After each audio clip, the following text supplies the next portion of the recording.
I was sipping lukewarm coffee at my desk when the email landed, a curt message from HR stating I had 24 hours to relocate across the country or lose my job. No warning. No conversation. Just a cold demand to uproot my entire life. My fingers trembled as I read it over and over, disbelief giving way to fury. After 16 loyal years, this was how they treated me? I took a deep breath, closed the email, and opened a new one. If they thought I'd go quietly, they had no idea what was coming. The moment I received the call from HR, my heart sank like a stone.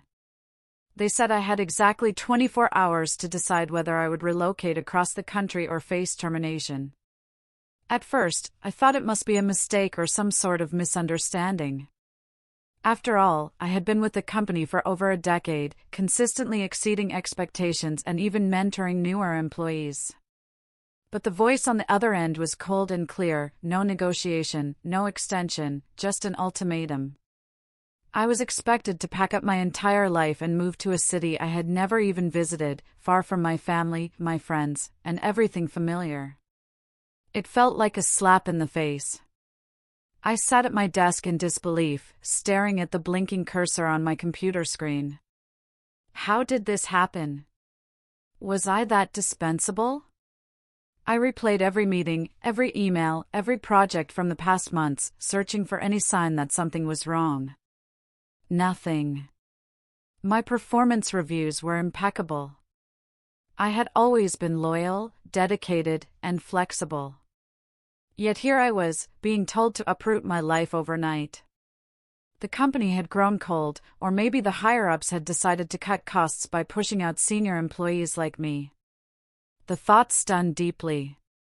Despite the shock, I knew I had to act fast. I started packing a small bag, clothes, some personal items, and the few essentials I could grab in a rush. But my mind was racing. How was I supposed to leave behind my kids' school, my wife's job, and our home where we had built our lives? The relocation wasn't just a change of office, it was a complete upheaval of everything we knew. I called my wife, trying to keep my voice steady, and told her what HR had said. Her silence on the other end was deafening. I could hear the panic rising in her breath. We barely spoke after that, both lost in our own spirals of anxiety. The next morning, I sat in the office trying to focus, but my head was pounding with a mix of anger and fear.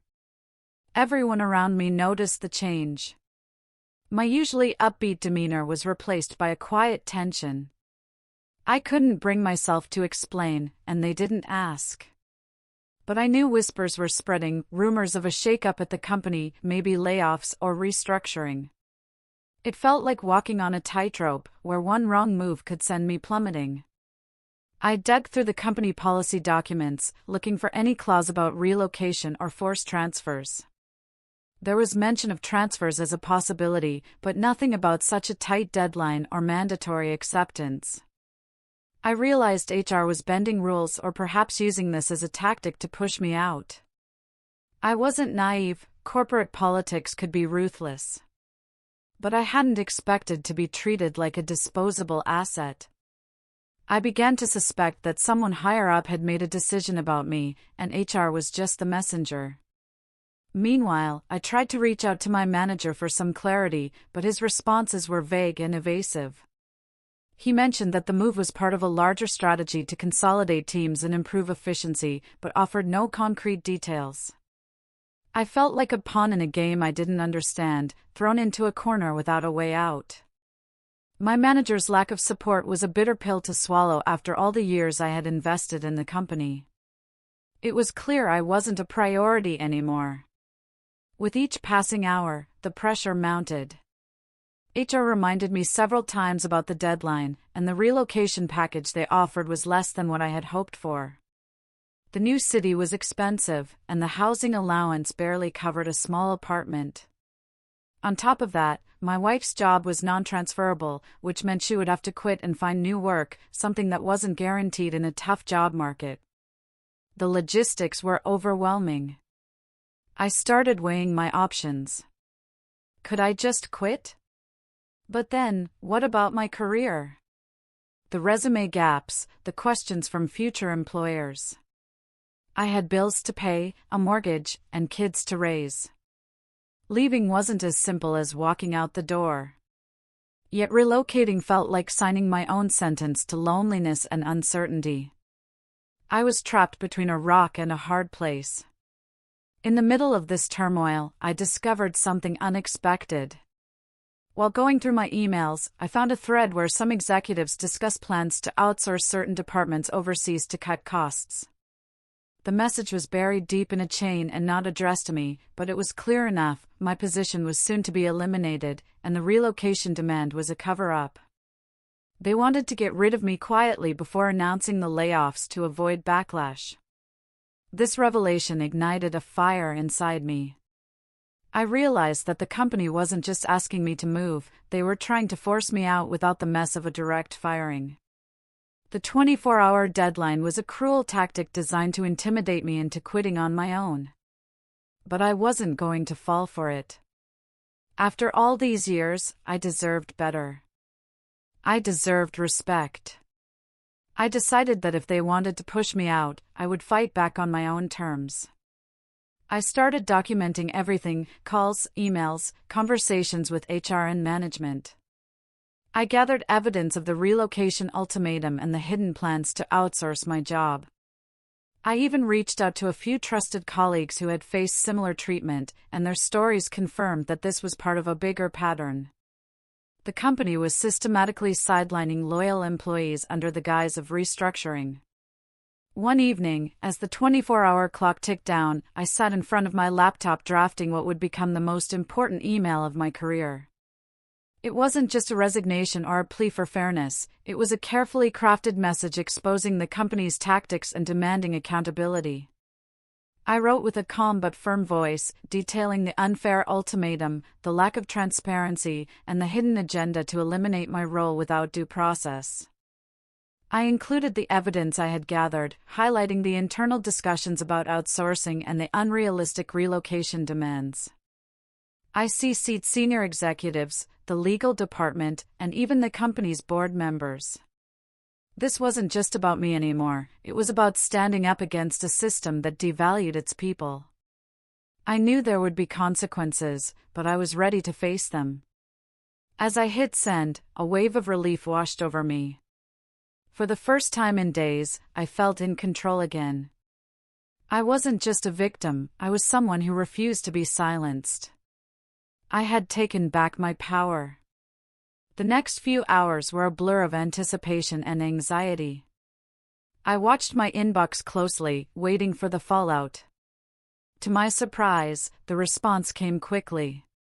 Senior management called an emergency meeting, and HR suddenly became far less confident in their tone.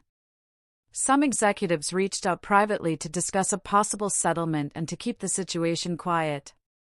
My email had rattled the cage more than I had expected. Word spread throughout the company about the email, and I was met with mixed reactions. Some colleagues admired my courage, while others feared the repercussions. The environment became tense, but I stood firm. I wasn't going to back down. In the end, my stand forced the company to reconsider its approach. They offered me a fair severance package and agreed to support my job search without forcing me to relocate. It wasn't the ideal outcome, but it was justice of sorts after the ordeal. Looking back, those 24 hours were some of the most intense of my life. I was pushed to the brink, but I refused to break. That one email changed everything, not just for me, but for others who were silently suffering the same fate. It proved that even when the odds are stacked against you, standing up and speaking out can turn the tide. I stood at the main glass door of Varma Enterprises, dressed in a sharp navy blue suit, my name badge freshly engraved, Arjun Varma, Manager, Operations. It was my first day in the official role, the one I had worked tirelessly for since graduating. My heart beat a little faster, proud and nervous at once. But the moment I stepped in, that pride was cut in half by what was waiting for me. My uncle, Drew Varma, stood in the middle of the reception area holding a broom. A cheap, plastic-handled, dusty old broom. He was smirking, surrounded by a few older employees, his cronies, most of them smirking along with him. "Here," he said, tossing the broom at me casually. "Start where real managers do. Clean up before you manage anything." I caught it instinctively, stunned. I looked around, the office was spotless. There was no actual cleaning to be done. This wasn't a joke. It was a power play. A humiliation. He clapped a hand on my shoulder. "Just because your father handed you a fancy title doesn't mean you've earned it. Let's see how you handle dirt before you handle people." Some chuckled, others looked away. I stood frozen, the broom in my hand, my pride on the floor. I nodded slowly, forcing a calm smile. "Yes, sir." He expected resistance. Instead, I swept the spotless floor silently. I knew then that this wasn't about me cleaning, it was about him making sure I knew my place. And if I was going to survive here, I had to act smarter than his petty games. My father, Ramesh Varma, the founder of the company, was semi-retired. He believed in people earning their stripes, so he thought starting me as manager was already a shortcut. He didn't know what Dhruv had become behind his back, bitter, jealous, and insecure. For the next few months, I endured everything. Every project I proposed was coincidentally rejected in meetings where Dhruv's voice echoed loudest. Reports I submitted disappeared. He moved me from my glass cabin to a tiny desk near the supply room. When clients came for visits, I was conveniently sent to handle warehouse logistics. Still, I stayed.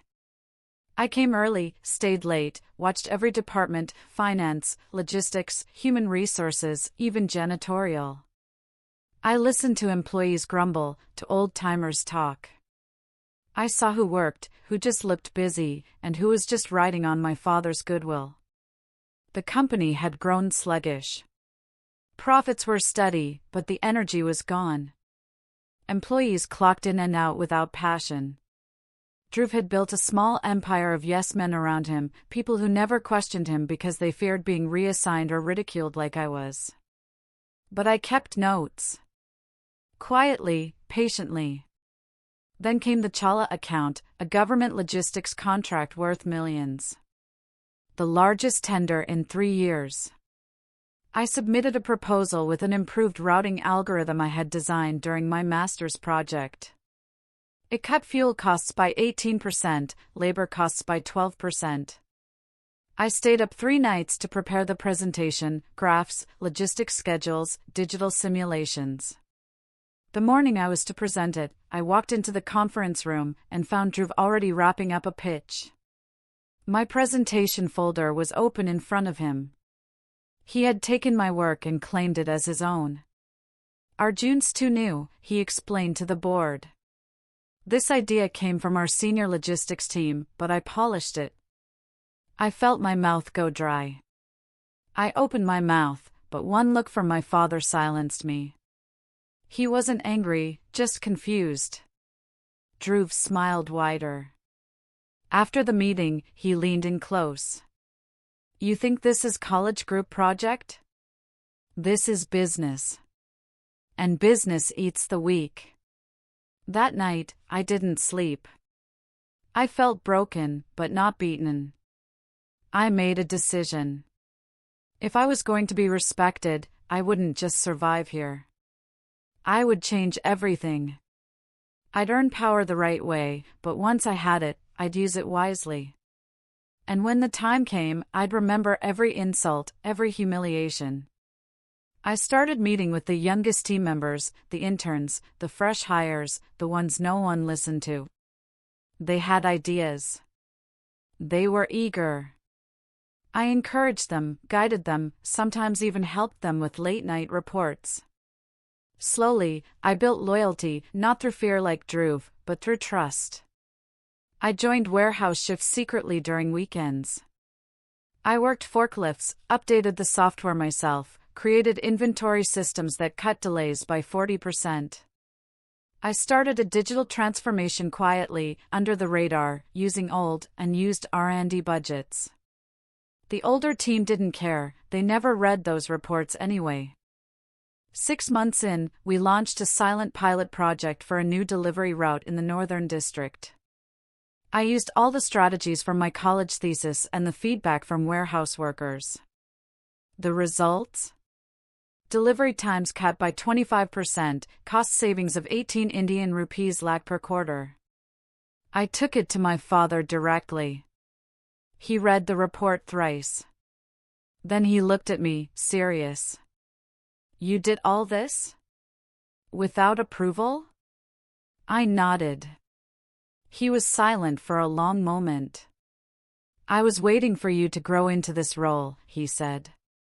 But maybe I was wrong. Maybe you've grown beyond it. He reinstated my title officially as Executive Director, Special Projects. It wasn't CEO, but it gave me direct access to him, bypassing Dhruv entirely. Now Dhruv panicked. Suddenly, he began mentoring me publicly. He started calling me my sharp nephew in meetings. But behind the scenes, he doubled down on sabotage. He tried to discredit my team, leaked a fake email blaming me for shipment delays. It didn't work, because I had quietly built a digital audit trail, showing the true culprits were his own cronies. Eventually, Dhruv made one fatal mistake. He authorized a procurement deal with a shady vendor, shaving off 40 Indian rupees lakh from the books into a shell company. He thought no one would notice. But I did. And I had evidence, wire transfers, fake invoice records, and most importantly, a whistleblower from accounts who trusted me enough to come forward. I took it straight to my father. The board was summoned. An emergency meeting was called. The CEO, still my father at the time, laid it all out with documents. Dhruv sat in silence, sweat forming on his brow. He denied it at first, tried blaming subordinates. But the chain of signatures and the whistleblower testimony sealed it. He was removed from all operational authority pending investigation. The office was abuzz, whispers everywhere. For the first time, people looked at me not with pity, but with respect. 3 months later, my father officially named me CEO of Varma Enterprises. And on my first day, I stood at that same reception where Dhruv had once tossed me a broom. This time, I held a small box in my hands. He walked in late, now demoted, stripped of real power, but still employed until the audit closed. His face was pale, eyes avoiding mine. I held out the box to him. He looked at it hesitantly. It's not a trick, I said calmly. He opened it. Inside was a pen, a fine, heavy, engraved Mont Blanc pen. The engraving read, "For the man who taught me what not to become." His hands trembled slightly as he read it. I smiled, not with malice, but with peace. I learned a lot from you, Uncle. More than you'll ever know. And I walked past him, into the CEO's office, my office now. He stood there, holding the box like it weighed 100 kilos. And I never looked back. Inside was a pen, a fine, heavy, engraved Mont Blanc pen. The engraving read, "For the man who taught me what not to become." He stared at it, face unreadable. I didn't wait for a reaction. I turned and walked toward the main boardroom, where the entire leadership team had assembled for my first meeting as CEO. That day marked more than a new position. It was a reckoning. "Thank you all for being here," I said, standing at the head of the table, the same seat my father had occupied for nearly 3 decades. This company was built on values. Somewhere along the way, we lost them. That ends now. Eyes shifted. A few nervous glances passed around. They all knew who I was talking about, though I never mentioned his name. We will operate with transparency, integrity, and innovation. Anyone who can't align with that vision may step down today. No hard feelings. Silence. I continued, outlining my 12-month roadmap: digitization of inventory, restructuring of senior management, profit-sharing plans for junior staff, a new leadership training program, and a sweeping internal audit of all departments. By the end of the meeting, I saw something I hadn't seen before: real engagement. People nodding. Taking notes. Believing. But change invites resistance. The real storm was just beginning. 3 weeks later, a quiet scandal rocked our regional warehouse. One of the old procurement managers, a loyalist of Druve, was caught falsifying expense reports. When I ordered an internal suspension pending investigation, a faction of longtime employees protested. They claimed I was pushing an agenda, disrespecting their years of service. A letter was circulated anonymously among the ranks, accusing me of young blood dictatorship. I knew Druve was behind it. He still held sway in whispers and nostalgia, especially among the older staff who saw me as a symbol of change they didn't want. The letter was full of subtle sabotage, twisted truths, misquoted directives, and exaggerated claims of my so-called autocratic style. I didn't retaliate publicly. Instead, I announced an all-hands town hall: no suits, no podiums, no scripts. I stood before every single employee in the main warehouse yard, from janitors to senior VPs. "I heard some of you think I'm leading with ego," I said plainly. "I want to hear your concerns. No judgment. No penalties." A pause. Silence. Then someone spoke up, a middle-aged worker from dispatch. "You came in with too many changes, too fast. We don't even understand half the new systems you installed." "I hear that," I nodded. "That's on me." Then another: "We miss the family feel. Now everything's just efficiency reports and audits." I smiled. "That's fair. I grew up in this company, I miss that too. But we can't afford to confuse comfort with complacency. We've survived because of hard work and loyalty. But to grow, we need skill and structure." I paused. "So, here's my promise. We'll provide full training for every new system. We'll reinstate monthly team lunches. And we'll promote based on effort, not politics." I looked straight into the crowd. No more favorites. No more ghosts from the past pulling strings. Anyone trying to sabotage this company from the shadows will be dealt with. There was no applause, but I saw heads nodding. That mattered more. Behind the scenes, I made another critical move. I reached out to Mira. She was a former lead analyst who had resigned a year ago after Druve ignored her repeated warnings about vendor fraud. She had joined a rival firm by then, but I offered her something more than a title. I gave her full control over compliance and internal audits, reporting directly to me. She returned with fire in her eyes. Within 2 weeks, she uncovered a trail of manipulated vendor contracts dating back 3 years, all signed off by a circle of loyalists under Druve's old regime. The evidence was clear. We scheduled a special board meeting.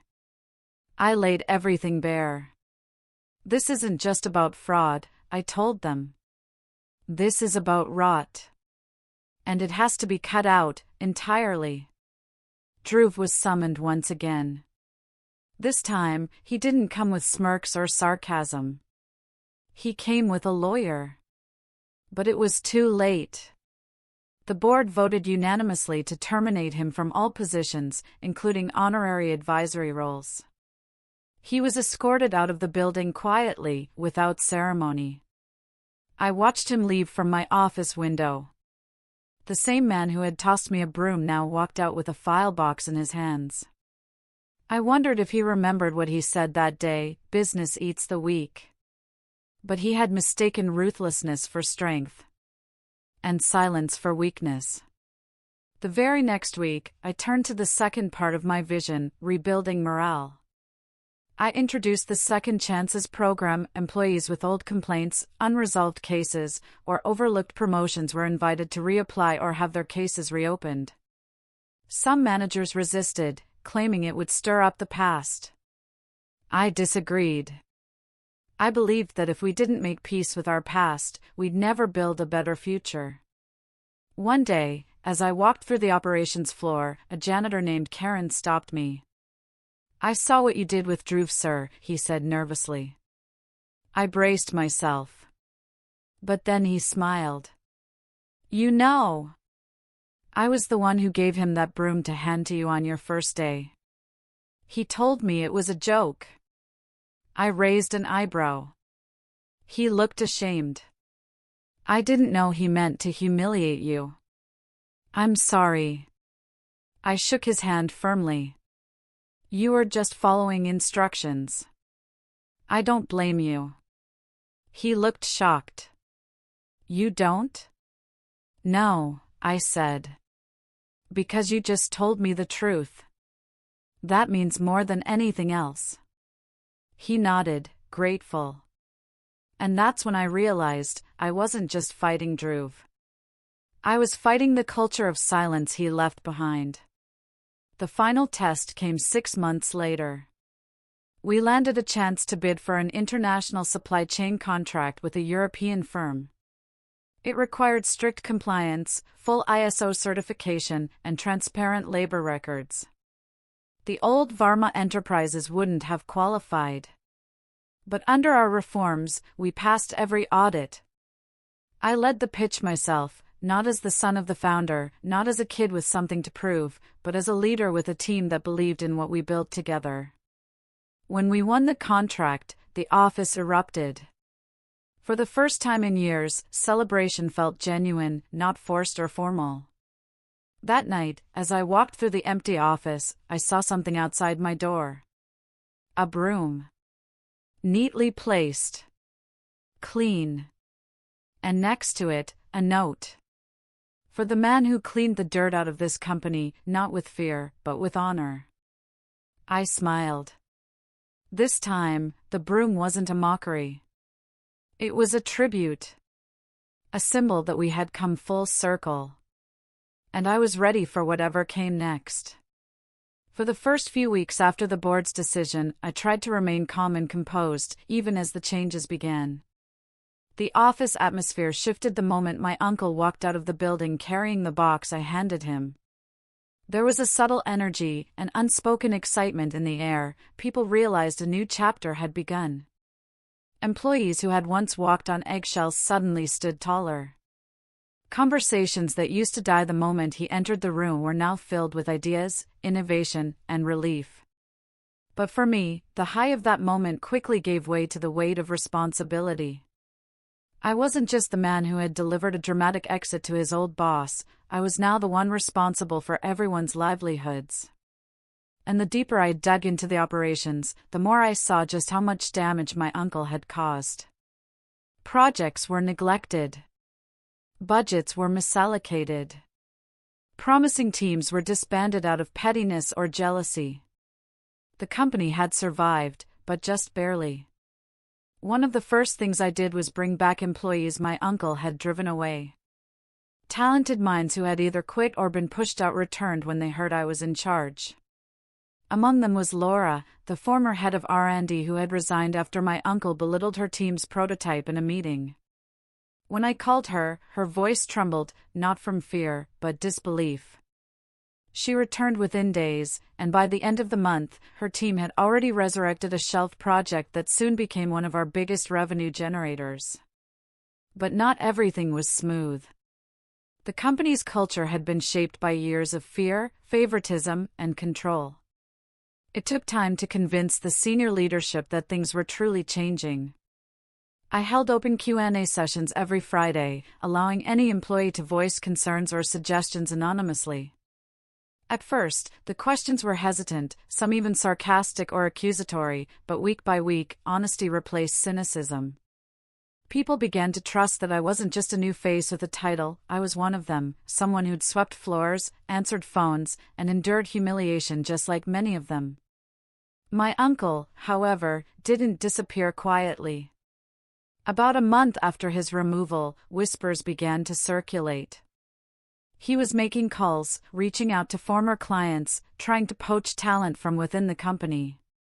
He wanted to start a competing firm, and he wasn't subtle about it.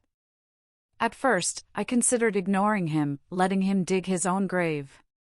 But when one of our junior developers informed me that he'd been offered a job at a startup led by a man with a grudge, I knew I had to act.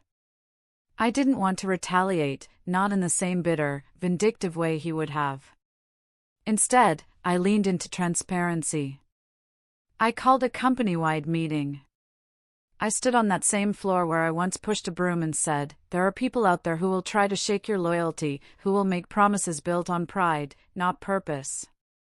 I'm not going to stop you from taking any offer, but I will always give you a reason to stay." Then I unveiled a bold initiative: profit sharing, professional development stipends, and an in-house innovation hub where any employee could pitch an idea for funding. It wasn't just about perks, it was about proving that this was a company where ideas mattered more than egos, where potential was recognized regardless of office politics. The results were swift. Resignations dropped. Engagement rose. And my uncle's little venture? It failed within 6 months. Turns out, running a company requires more than arrogance and spite. Most of the talent he tried to lure either rejected him outright or came to me with screenshots of his desperate messages.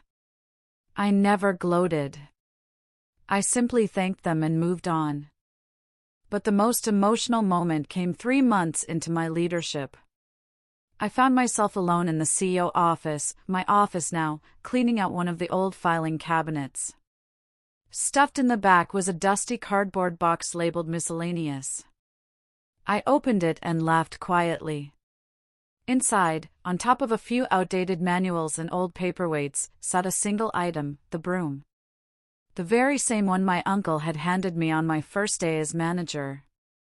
I picked it up and stared at it for a long time.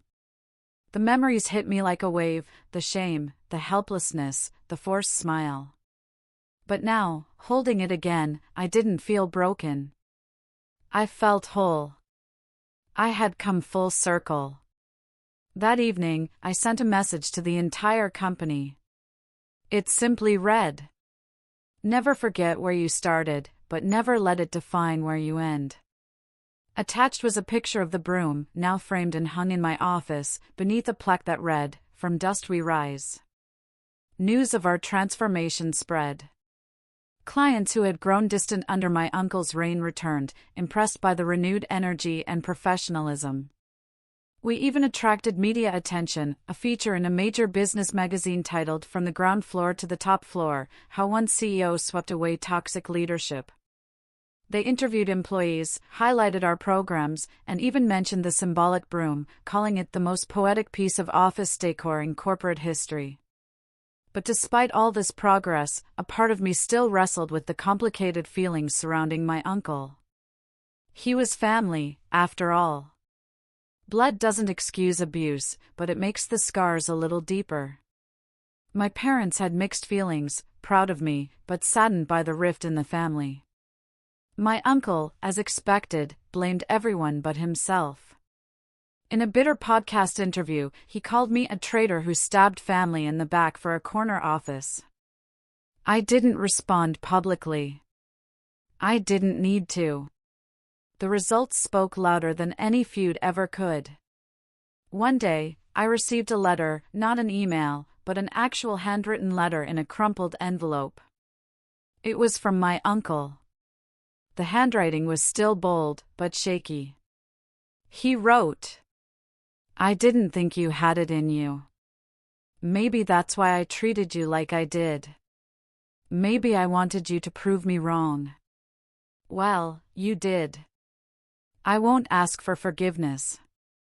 I just hope you don't forget everything I taught you, even if it was taught the wrong way." I read that letter a dozen times. I didn't know whether to be angry, relieved, or sad. Maybe all three. I never replied. Some endings don't need closure, they just need peace. I spent the next few weeks doubling down on everything I had built. We launched new mentorship programs, pairing interns with senior managers. I even led the first session, telling my story, minus the family drama, to a group of fresh-faced graduates just starting their journey. One of them asked me, what was the hardest part of becoming CEO? I paused, then said, forgiving myself for all the years I stayed silent. The room fell silent. And in that moment, I knew I hadn't just changed a company. I'd changed myself. And that was only the beginning. It's been 2 years since I became CEO. Sometimes, I still walk the halls after hours, just like I did when I was a janitor, except now, I do it not out of obligation, but out of choice. I watch the lights flicker from the break rooms, hear faint laughter from late-night project teams, and feel something I never expected to feel in this building again: peace. The broom still hangs in my office. Some visitors laugh when they see it, others look puzzled until I tell them the story. For me, it's not just a memory of humiliation, it's a reminder of endurance. Of grit. Of what it means to begin at the bottom, not because you're unworthy, but because you're willing to earn every inch of your future. I've made it a point to lead differently, not just through strategy, but with empathy. I don't pretend to have all the answers, and I never will. But I listen. I care. And I make space for those who never had a voice under the old regime. The janitorial staff now sit in on quarterly meetings, not because their job changed, but because their value never should have been overlooked in the first place. And yes, I've had setbacks, mistakes I've owned publicly, decisions I've reversed when better solutions were offered. But through it all, I've tried to hold on to one truth: leadership isn't about titles or offices. It's about stewardship. You take care of people, and they'll take care of the mission. As for my uncle, I haven't heard from him since that letter. He's disappeared from the public eye, no longer a topic in business blogs or disgruntled YouTube interviews. Part of me wonders if he's okay. Another part feels strangely grateful for the struggle he put me through. Not because it was fair, but because it forged something in me I wouldn't have found otherwise. I used to chase validation, waiting for someone to say, "You made it." But I've realized the only voice that really matters is your own. And mine tells me I'm exactly where I'm meant to be, not because I stepped over people, but because I reached back to lift others as I climbed. A few weeks ago, we held our first ever Origin Week, a celebration where employees could share where they started, what they overcame, and who they've become. I told my story in full. I talked about the broom, the mockery, the years I spent being overlooked. And when I finished, there wasn't a dry eye in the room. Because in one way or another, everyone had carried a broom of their own. We ended the event with a symbolic gesture. Every employee received a miniature golden broom, engraved with 3 words: "You belong here." That's what I've learned, above all else. That no matter how you start, no matter who tries to write your story for you, you always have the right to finish it your way. And if that ending includes a box and a smile, so be it.